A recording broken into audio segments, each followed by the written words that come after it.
D'où vient l'inspiration? Ça, c'est une question compliquée aussi. Est-ce que quelqu'un sait me dire l'inspiration? Ça vous dit quelque chose? C'est compliqué, hein? C'est une notion très abstraite. Ici, j'ai le livre du spécialiste.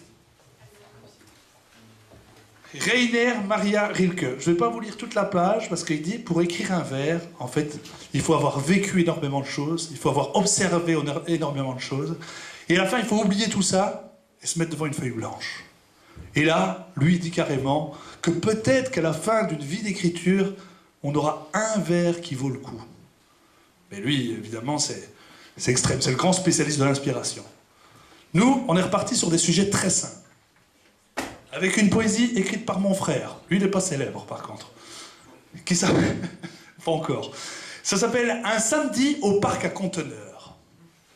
Donc on s'est attaqué au sujet le plus simple qui est, et pourtant. En Ardennes, on estime un homme sur sa capacité à réaliser des marches arrière précises avec une remorque. Ce don n'est pas à la portée de tous.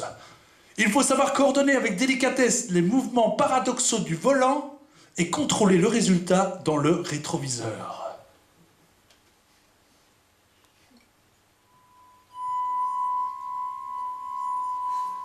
Il est particulièrement difficile de décrire la honte ressentie lorsque ces manœuvres se passent mal au parc à conteneurs, que les habitués, casquettes froissées, barberèches, salopettes sales, posent un regard dédaigneux et hostile.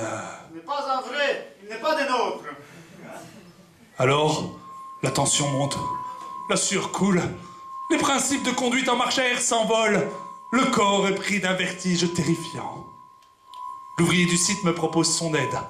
En 2 allers-retours maîtrisés, il passe dans le même axe, la voiture et la remorque. En le remerciant, je ne peux m'empêcher de regretter amèrement de l'avoir frappé quand nous étions enfants.